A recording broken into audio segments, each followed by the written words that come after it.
So my name's Kate Downs. I'm a clinical scientist from the East GLH. So we offer, we provide diagnostic testing for patients throughout the east of England.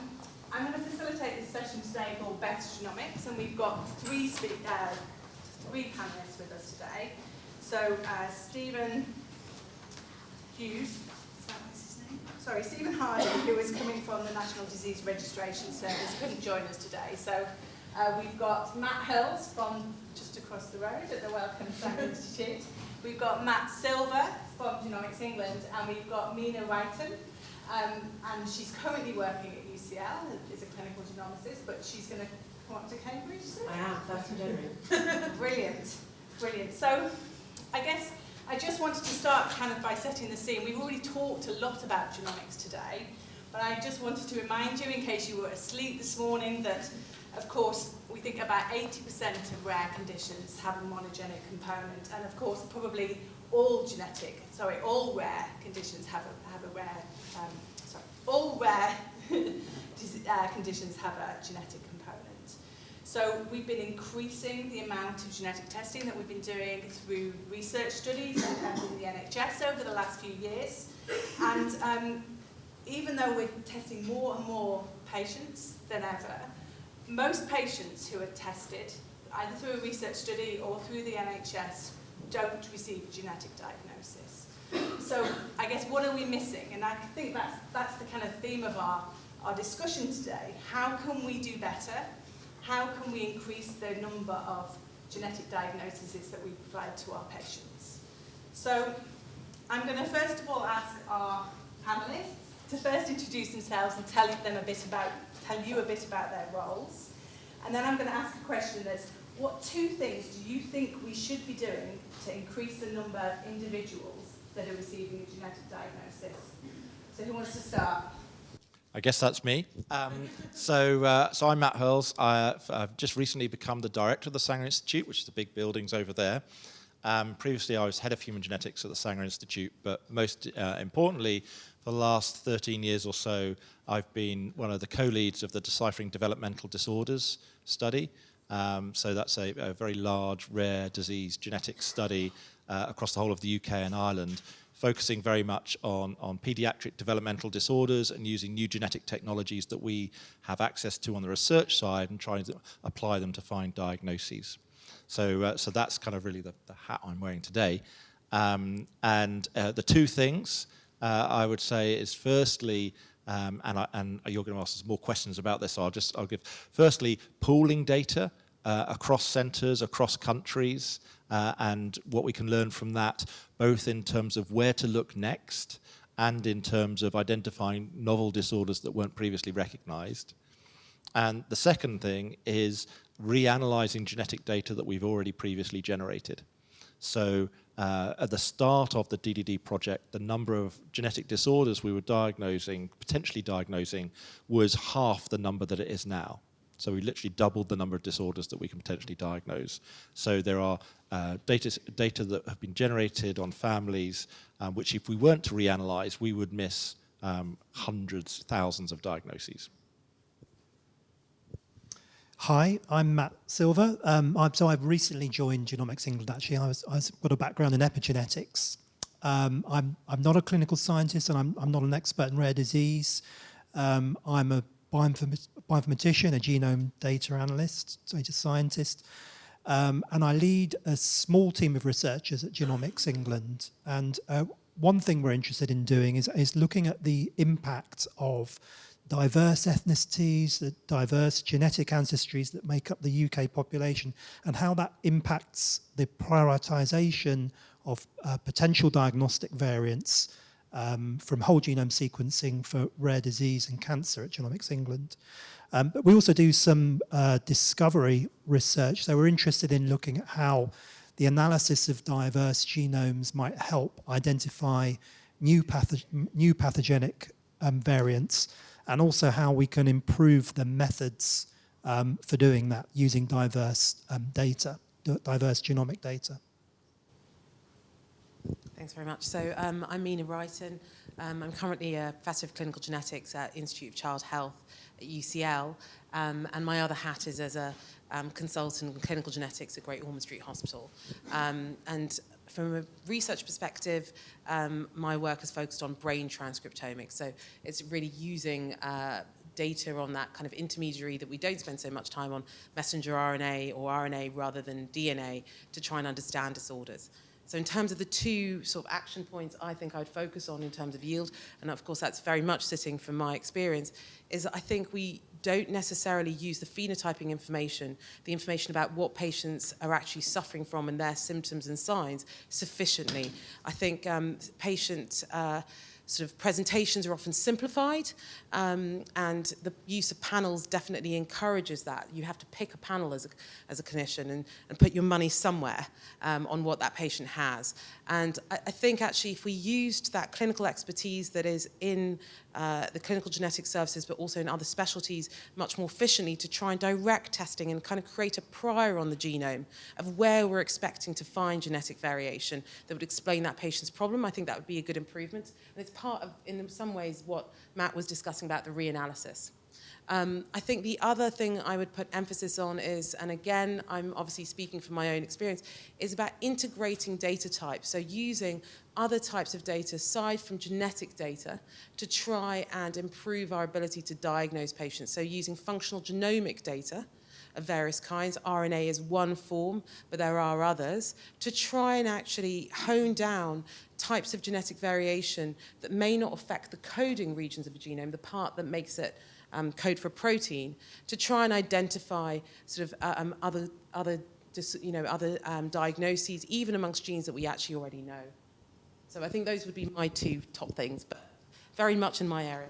How do you think we could practically do this in terms of helping a clinician better phenotype a patient and provide that information to the scientists within the laboratories? So I think clinicians are doing a very good job of that. So I think if you think about the complexity of most rare disease patients, they will have been seen by multiple different specialists who are collecting multiple different types of data on them. So from their blood data, there'll be an MRI brain scan probably, there might be a hearing test, there might be eye testing, all sorts of forms of data are actually being and working towards that patient. Often, the thing is the clue was somewhere there.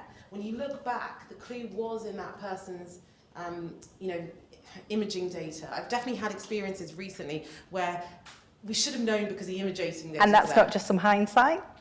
I don't think it is just hindsight. Okay. I think the thing is also, in particular one case, I'm not going to name the specific case, but I really felt like the other clinician, the neurologist here, had a massive degree of insight. Her expertise in examining this small child was actually really crucial in convincing me that the genetic variant we got from the WGS was really explanatory. And so I think it's actually trying to, but the problem you've got is trying to codify that data in a way that clinical scientists can use it efficiently. Because at the moment, that expertise is sitting there, or that information is sitting there in patients' notes. It's often distributed in clinic letters that may be scanned in from 3-4 different hospitals. A lot of these rare disease patients are seeing somebody at Whittington. I'm talking about London hospitals, but somebody at Whittington, somebody at Great Ormond Street, a bit of care is going on here, and the information is distributed very diffusely.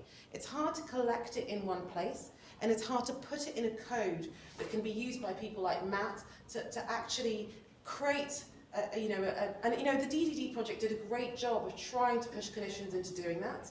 They all resented it. I was probably one of them as well.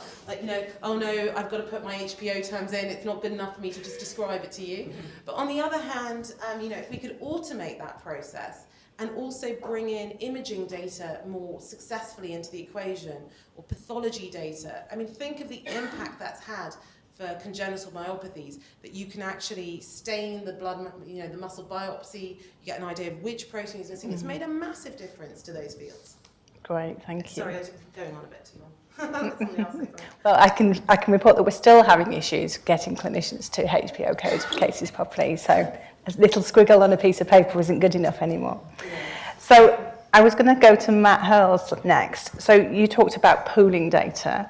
And so can you tell us why pooling data provides us with more diagnoses for patients? Yeah, sure. So, so one of the things we can do with pooling data is we can say, let's take all of the patients we haven't been able to diagnose, let's look at them in bulk, even if we can't diagnose individual ones, and say, what types of damaging genetic variation do these undiagnosed patients have that aren't present in large numbers of individuals who don't have rare conditions? And that helps us to focus our efforts, because we can say, well, does this type of genetic variation appear more or not? One of the things we can see there is that about in our cohort of about 13,000 children, there are about 50% of those children have a damaging variant that affects one of their genes that's new in the child, that's never been seen before. It's what we call a de novo mutation. So about half the children probably have that as an underlying explanation for their condition. But if we look back at the children we're diagnosing, it's only about 25% of the children. So only about half the time are we able to actually say this de novo mutation is the cause. So that tells us that of that undiagnosed fraction, there's a real significant fraction where we've already detected the variant, but it's in a gene that we haven't yet got enough evidence to say it's associated with the condition. And the only way we can get that evidence is by looking at more and more families, and looking at more and more families often globally. So a couple of years ago, we teamed up with a team in the Netherlands and a team in the US who had similar data on similar patients.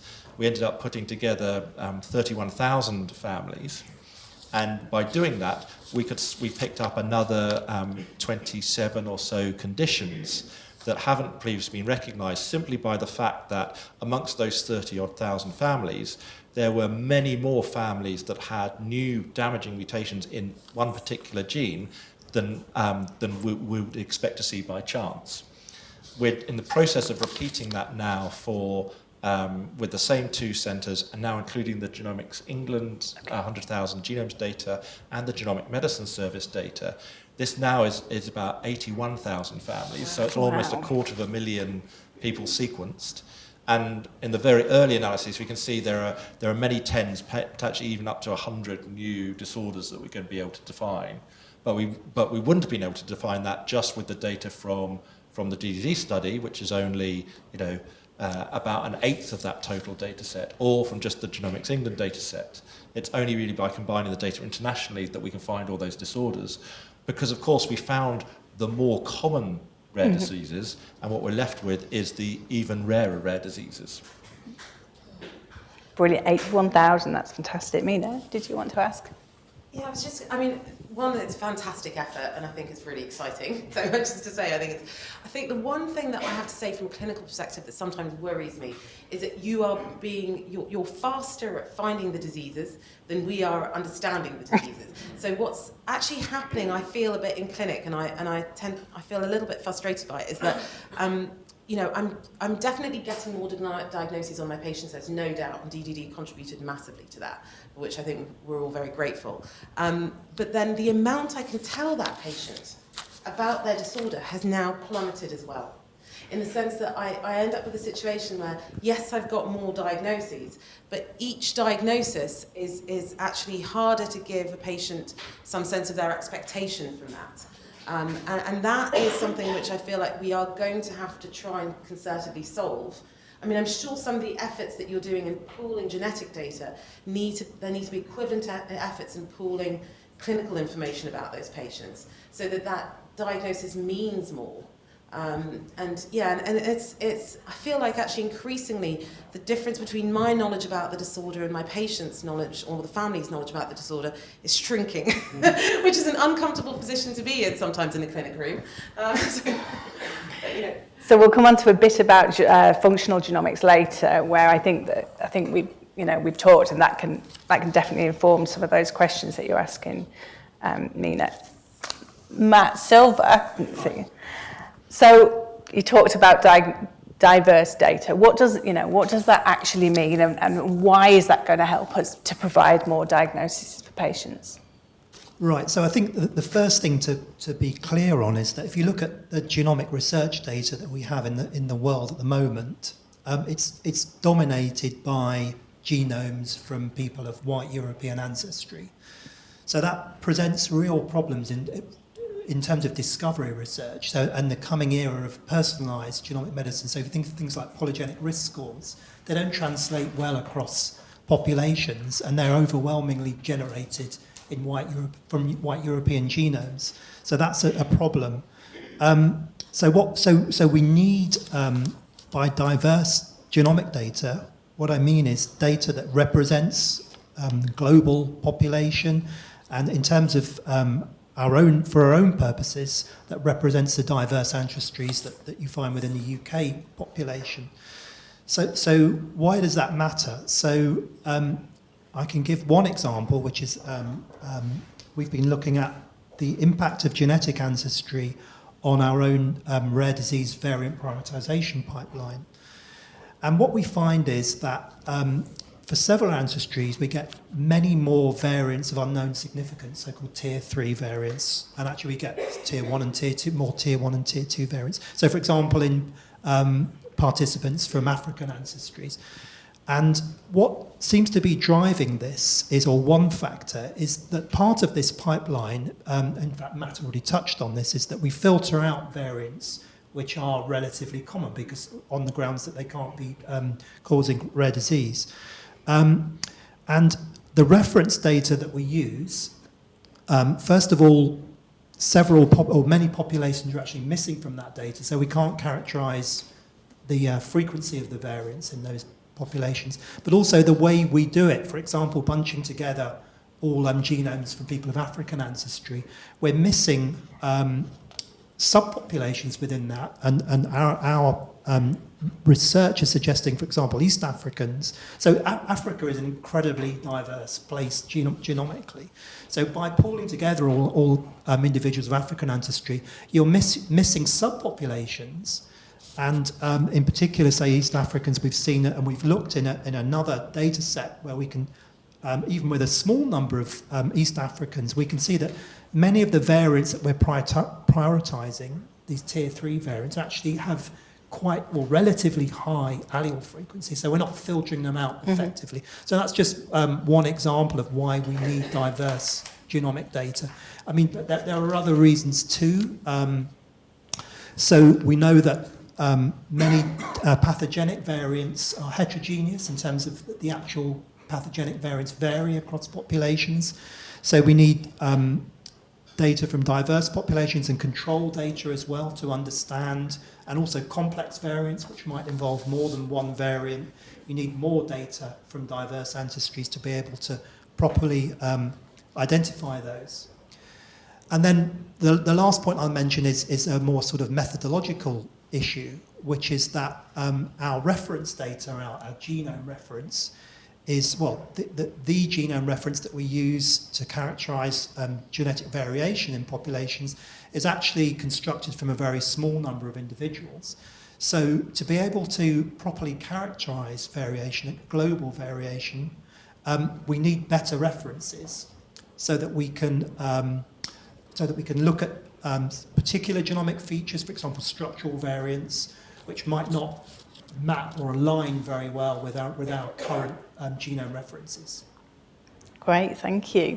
Can you go to Mina? Oh, I thought you were going to go to Matt. No, we're going to come to Mina.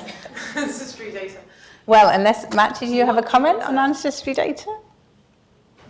No. So Mina, I wanted to kind of carry on with this reference data, and how is the work that you're doing with long read RNA sequencing informing our reference genomes? So, I mean, I think there's no doubt that the reference, so, I mean, I think just to make sure that, you know, it's you're obviously, when you're sequencing DNA, most of it is still short read DNA sequencing, in at least in clinical services, it's all short read DNA sequencing, so you have to map those reads to a reference genome to kind of go, where are they coming from? And there's been a lot of time spent on improving that reference genome, that build of the DNA. I think the thing I would say is that actually you need to spend equal quantities of time and effort also worrying about the reference transcriptome. So it's fine to have a DNA sequence. It's a bit like having, well, it is exactly like having a series of letters, but you need to know where genes start and end. You need to know their exon boundaries. You need to know what transcripts are made from those genes. And the transcriptome build, the the RNA transcripts that are made from the DNA, it's as important to understand those as it is to understand the DNA sequence itself. And in that sense, that's kind of the place that I've worked for a long time, which is really on the RNA side, to kind of say from a particular gene, what RNA transcripts are generated from that gene, and therefore what implications does that have for the interpretation of a genetic variant. So I think, I remember actually when DDD used to, I don't know if they, I mean, I remember we used to get reports, and DDD used to report its genetic variants according to ensembles build, whereas actually the genetic laboratories all report genetic variants according to another transcriptome build, which is actually, which is much more conservative, which is RefSec. And they actually, it makes quite a lot of difference to how you would interpret the variant. So I would say that we need to know as much about how that DNA is copied and generates RNA as we do need to know about the DNA itself. And I think it's been underestimated how important that is. I think it's disproportionately important for intellectual disabilities and for brain disorders, because actually the brain just has such a complicated transcriptome. I don't know if maybe either of you want to comment on that. It's probably, this is an area, I'm sure you thought about it with DDD, and you probably had lots of us kind of go, and the laboratories were like, oh no, we're not going to check this variant, it's only an ensemble, is it coding? So I don't know if you want to comment. It might be a bit niche for this audience, but basically, you know, we're not 100% confident where genes start and end in our DNA. Oh, that's a very good point. Yeah, sorry. I should have said that really clearly. I was trying to say that. That's a good summary. Thanks, Matt. So I think I just want to summarise where we are right now. So I think, so this session is called Better Genomics. I think, how can we do better with our existing data? And that's what we've been talking about. Can I try on Go this on. as well? So it's basically, if you've got a map, if you've got like an ONS map of Cambridge area, right, you do need to know. That's very different from a functional map, like you've got from, for example, Google Maps, where Google Maps is telling you there's the nearest restaurant. It's not just telling you that there is this location, it's telling you what's at that location. And it's as important to have that functional map as it is to have just, you know, whether the hill has gone up or down, basically. I'd kind of like to know where the cafe is, basically. Definitely. And the cake. Three words of the genetics club. So you can pinpoint it to the nearest pizza. And the way we print the map, the way we construct the map is important, and that's why long read sequencing. You can do transcriptomics using short read sequencing, but long read sequencing tells you more about the nature of those transcripts and how they they're cut in the middle sometimes and put together, and you don't capture that with short read sequencing. Great, so I'm going to carry on with my better list. Thank you, Mina. So we want to do better with our existing data, and that's what Matt Hurles has been talking about. We want to improve our reference data, so we want better reference data. And we've been talking about how we generate better patient data through phenotyping, but also through potentially using different technologies to sequence that data. So definitely patient data.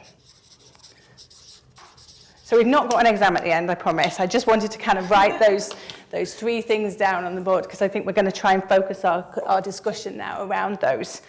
I'm going to come to Matt Silver next. Can you tell us about the challenges of generating diverse data and how GEL and Genomics England are overcoming some of those challenges? Right, yeah, so if we're talking about the UK population, a lot of this missing genomic data is inevitably going to be from communities that are hard to reach, which can be for many reasons. So there might be recent immigrants who find it hard to access healthcare services, which is often where we get research data from patients kindly consenting to allow their genome to be used for research purposes. But they may also be from communities that have a historic mistrust of the authorities and all the past injustices that have occurred in genetics research. So there are many actually very understandable reasons why people might not want to contribute their DNA for research. And in Genomics England, what we're doing, so we're focusing on building up on sequencing diverse genomes and targeting particular groups and diseases. So one example would be sickle cell disease, which is in the UK will be predominantly in individuals of African ancestry, perhaps South Asian ancestry too. And we're working hard to build trust within those communities. So working with representatives from those communities, patient ambassadors, listening to patients, not just expecting them that they will be overjoyed at giving their DNA for genetics research, but listening to them. It's a two-way process, hearing about their priorities as well as explaining the potential benefits of research, hearing what they want researchers to be focusing on. It's all part of that building trust, which is absolutely crucial if we get to get diverse data. Can I just add something to that? Sorry, just in terms of the reasons why people do or don't want to have genetic testing done, I think there's almost no parent or no patient who would not want to have genetic testing done if they thought it directly impacted on care or cure. That's for sure. I think there's no doubt. I think where you do get differences in populations and individuals, and some of that is ethnic or ancestry differences, is about what the meaning of a diagnosis is to them, because that's actually very related to your model of illness, as to whether actually you think this is a good explanation. So people are looking for explanations about why this happened to them or why this happened to their child. For some people, an answer that's genetic is a useful answer. For other people, it's not quite so much of a useful answer. You know, they see the world and illness a bit differently, and therefore an answer which doesn't have an output to it in terms of changing care is actually less attractive. So I do think that as we sort of shift towards using that genetic data to impact on patients' care, I think engagement from all communities will definitely increase. I mean, that's my feeling. So I think one of the dimensions of diversity which we also need to focus on is about socioeconomic disadvantage, and a couple of big reasons for that. One is that we just know that there's a much greater concentration of disability in the lower group, so the more socioeconomically disadvantaged groups, and we know that a substantial fraction of disability is caused by genetics. So we should be disproportionately sequencing individuals from lower socioeconomic groups. The second is there is some evidence, not by us but by others, and some in the room, that actually the underlying causal genetic variation is sometimes harder to find in lower socioeconomic groups, and there's some evidence. So I mentioned about these new mutations. New mutations are very easy to spot because they're variants a child has that parents don't have. So each of us in this room will have 20,000 genetic variants in our genes. On average, only one of those is going to be a new mutation. So you can get rid of a very large number of variants just by looking for new mutations. But it turns out, for reasons we don't fully understand, in lower socioeconomic groups, the proportion of diagnoses that are new mutations is lower. So I think that's a group we need to work harder with and understand. We should be disproportionately testing those groups, and B, we should be really focusing on perhaps we're not diagnosing as well as we could do in those groups. I can say that I completely agree with that. I think it's a component of diversity that is actually under-focused on, partly because I think it's an uncomfortable thing. And I think it's also about, it kind of speaks to where you put services and how you give services. So obviously peripheral clinics are much better than the centralisation of services into Great Ormond Street Hospital, where you've got to travel in. That's a barrier in itself, and really difficult for people to overcome. I mean, what I would say also is I think, it also relates a little bit to accessing help if you do have a diagnosis. So if you have a child who's got a genetic diagnosis, your next battle is probably, and it should have been already there, about your EHCP plan for that child. And that requires a lot of effort from the parents to push for that. There's no doubt. And I think, different socioeconomic groups, benefit from that diagnosis differently because of that component of it too. Can I just check our microphones? Is it working okay? Okay, great. Thank you. It's working, right? Brilliant. So, what I'm hearing is that we've got some work to do about diverse data. We've got some work to do about diverse data across our populations, across our socioeconomic backgrounds. We've got some work to do about having better reference data sets based on data from long read and other types of data which actually tell us where genes start and end, as Matt put it. So I'm going to ask you, all three of you, a question, and then maybe we'll throw this out to the audience as well. Is that, do you think we should be focusing on answering these questions? We've got limited capacity within our, communities, science communities, healthcare communities. Should we be focusing on these questions and answering some of these questions first before we start doing another DDD study and diagnosing more patients? What do we think about that? Well, I'll quickly say, I think undoubtedly we need to do both. There's an awful lot of work we need to do just applying the knowledge we already have. But we know, you started off by saying there's a huge number of undiagnosed cases. So we need to get better at identifying novel variants and all these different aspects, better references, new technologies, long-read sequencing, more diverse data is what we need to get us there. And it doesn't have to be one or the other, because, for example, at Genomics England, I've already mentioned, we have this National Genomics Research Library and research environment where researchers are eager to get their hands on this data. So if we can just get the data there, including multimodal data which we're generating, there are plenty of people out there who will do the discovery research. So we need to do both. Yeah, I was going to agree. I think we need to take a kind of, for want of a better phrase, an ecosystem approach to this. There's different groups coming together. You're a clinical scientist. I'm not clinical in any sense. I'm just a researcher. And some of these issues are very much in the research domain. We shouldn't be expecting you to pull, 250,000 exomes and try and do these kind of statistical analyses. You shouldn't expect me to interpret anything clinical. But for example, on the reanalysis side of things, the science there has been done. It's pretty incontrovertible. That's now very much in the clinical domain about how to make that actually operationalize that and make that work. The diverse data thing is very much something in the research domain. And I think it's thinking about which bits are transferred from research into clinical, which are the clinical priorities that ought to be fed into research. And I think we've got a pretty good ecosystem in the UK for doing that actually. And so I'm reasonably optimistic we can do both. Great. Mina? Yeah, I was going to say, I think I agree that we should and can do both. I think the question is about who should be doing it and how quickly you should put it into clinical sphere is a genuine question. So, I think the thing is, I think the feeling of kind of resource limitation is very, very high within the NHS right now. It's probably going to carry on that way for quite some time. So I think it might be about prioritization of projects. A bit like you were saying, there's an ecosystem. So, things that should be done in one area of that ecosystem shouldn't be done by another. And you have to be correctly matching. So I think this question, let's say, for example, of like the start and ends of genes, that's not a question for the NHS. That's a question for me in a research sphere, and I know it, okay? It's not something that I would, pretend that should be done, within an NHS sphere.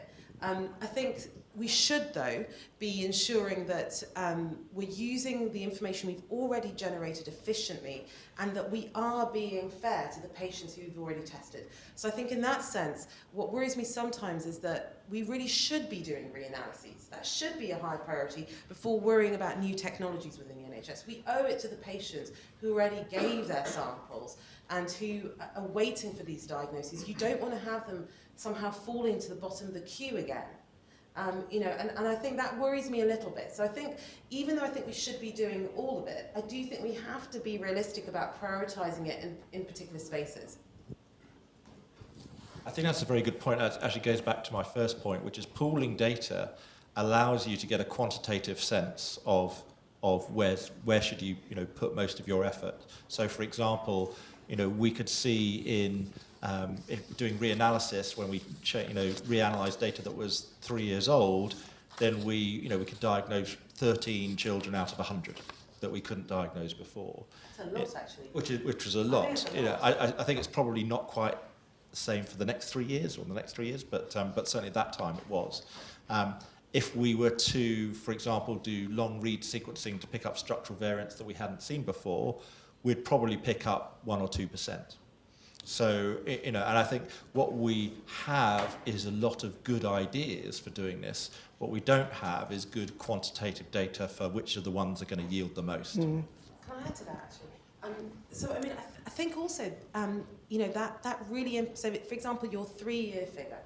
I mean, I'm just coming out of a clinic yesterday, and you know, and we've got people who've had negative trio WGS. So, what should our policy be about telling them when they should recontact us for a reanalysis, right? So part of that is about clinical scientist time, but part of that should be exactly what you're saying, which is how likely for their genetic condition will new genes be found in the interim 3 years, or should it be 5 years for some conditions? I'd actually quite like some guidance on that, frankly. I should say that's absolutely built into the model at Genomics England and the GMS and the 100,000 genomes data we have. It's constantly being reevaluated. There's this feedback loop. So if people make new discoveries, researching the genomes in the National Genome Research Library, that's fed back to the GLHs and so on and triaged. Yep. So I get a there's spreadsheet constant every month reevaluation with variants.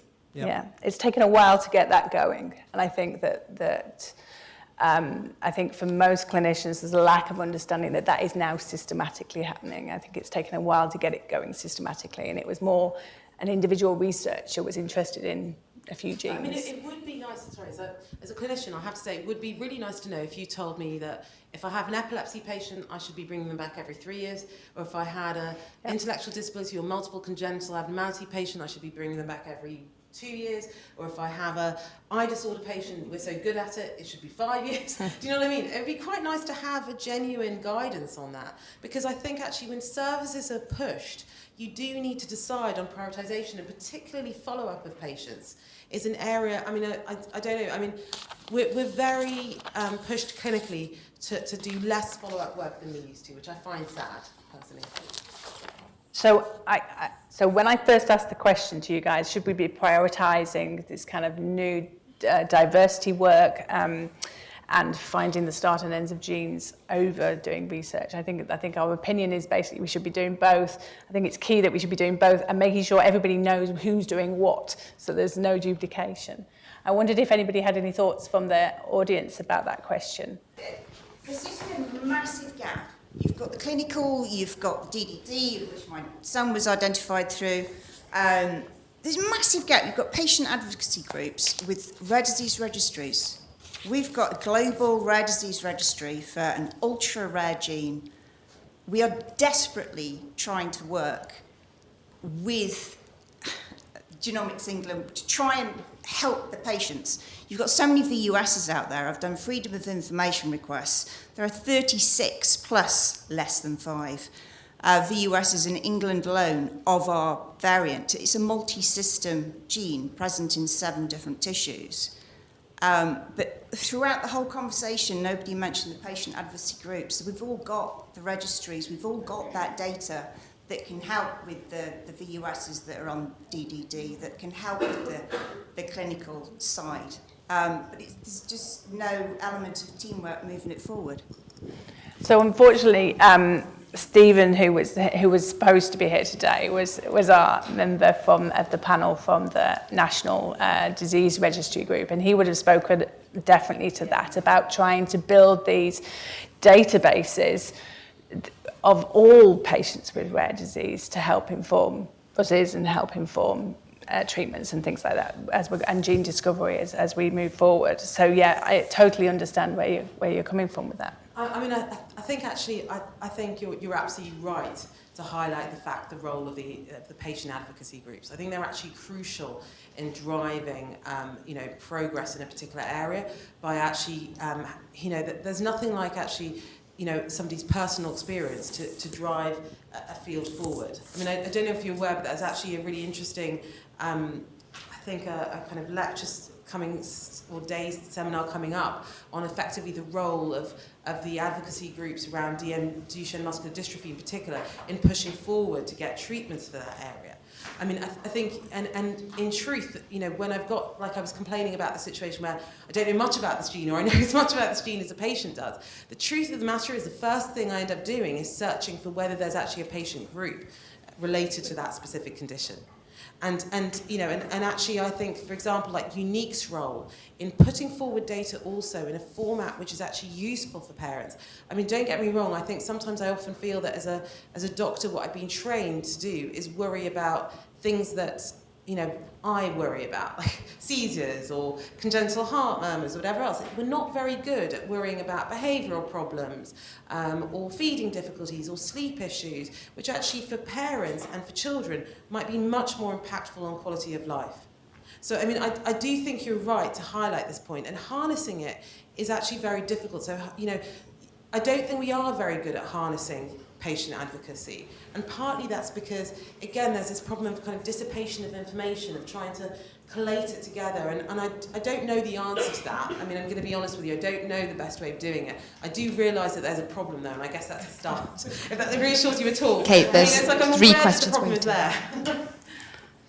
Right, quickly, Matt. Yeah, I was just going to say, one of the things we tried to do in DDD was motivate clinicians to produce more unique leaflets to try and get more information on these new conditions, because like I say, you don't have very much information. I think you know, we've been kind of focused on the diagnosis side. I think the piece that's really challenging is thinking about clinical trials and therapies and what do you use as outcome measures and what's the natural history of the disease. And it's just, you know, impossible currently to reconstruct that from the data that's held on the clinical side. It can, you know, the families have an incredibly, you know, important, unique role in kind of showing what that natural history looks like. Not least because, you know, we are almost all the time when we're diagnosing, diagnosing individuals with a condition, we're diagnosing children, and we're not doing, you know, anywhere near the amount of diagnostic testing that we could be doing on adults with intellectual disability, for example. So we actually have very little, you know, the only way we're, you know, going to discover what those natural histories look like is by working with the families and their collection of data. What we need to find is a way of scaling that.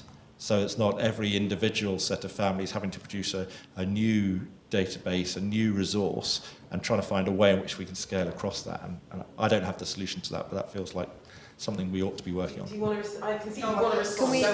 I'm aware that there are several people in the room who want to contribute, so I'm wondering if we can bring in some other people as well. Can I go to Sondra and then to Philip? Is that okay? Sondra. Hi, I'm so pleased to be here. Thank you very much. I just wanted to just have a comment about some of the things that you said. I have a small social enterprise, RareQual, and we do research in the community. So I'm from one of the hard-to-reach communities that you'd mentioned. So rare disease family, carryover rare disease, undiagnosed rare diseases. There's lots of us. I'm one of 8. So we've all got something wrong with us, born with extra fingers and stuff. Anyway, so my challenge really is in relation to what you said in terms of hard to reach. Underserved communities are represented here in the form of advocacy groups. Diverse communities are sitting in front of you, represented here. And yet, when I go to conferences like this, I keep hearing that we're hard to reach when we're sat right in front of you. So it's more about you're hard to trust or you don't trust us. And there are many advocates here who are not just patients, because that tends to demean what we are, but we're also, I'm a mixed methods researcher. I have a PhD in research. So I get it, I'm both. I'm a researcher, I'm from a diverse background, underserved representative as well. And so what I wanted to also mention, you mentioned ecosystem approach. So I'm just wondering if any of you use mixed methods in your research design, because it's very quantitative in your approach. But the data sets that you have, they belong to bodies that belong to people. And those people have voices that you could listen to. So you could do more narrative-based medicine and include those people's lived experiences in your data sets. So if you could just tweak, think differently, think through the lens of the people who have these experiences, it may be that you will stop saying things like, we are hard to reach, because we're not. Okay. Thank you for that. So, I mean, did anybody want to respond to that? I just say, I mean, I 100% agree with what you're saying. And perhaps hard to reach is the wrong expression. I mean, the evidence is just there that people haven't been reached and we haven't reached out. But so what needs to change is the mindset of people like me and the people I represent. And that is changing. We're changing it, and we're working with patient representatives, Sickle Cell Society, for example, and in the example I gave of sickle cell research, and actually going out and just reaching out to the people that are there but have been ignored. So yeah, it's our bad, and yeah, you're right. They're not hard to reach. It's just we haven't approached it in the right way so that we can reach. Yeah. Thank you for saying that. Can we Thank you. bring in, I'm just aware of time, sorry Yeah. Matt to cut you off, and I really want to bring in Philip next. Okay, well, I was going to talk about hard to reach it, but it's the wrong term now. But have you thought about using the regional neurological alliances? I'm from Midday Neurological Alliance, and we have links with five African community groups in Midday. So I just want to mention as well about socio-economic groups. Professor Chowdhury is UCL is talking about the brain gut link. That could be the food that the socio-economic grouping eat the food could fit the same link as well. One thing Thanks, I'd say is, more recently we've, maybe if I weave together those 2 points. So in the DDD project, we didn't do enough on the social kind of mixed methods work when we designed the project in 2009-10. In subsequent projects, we've done more of that and really tried to understand the patient family experience of receiving a diagnosis, of participating in the project. And I think that's been taken forward. So we're on a learning journey, and we weren't very good in 2010 when we designed the project. And we'll probably in 2030 look back on where we are now and say we weren't very good then. One of the things we've been doing is we set up, working with partners in Africa, a DDD Africa project, to try and say, can we take these same technologies and diagnose children with undiagnosed developmental disorders in Africa? And actually, new mutations happen everywhere, and because new mutations are the biggest driver, we're actually seeing the very same kinds of disorders in Democratic Republic of Congo and South Africa, which are 2 countries we're working in. So we can very much take these technologies and apply them in completely different settings and be useful. We have to do them in different ways, and that's very much a project led in Africa that we're just supporting. Right, I'm really sorry. I think we've run out of time, everybody. So we had a whole other section talking about variants of uncertain significance and functional genomics. So that's going to have to be another conversation for another day.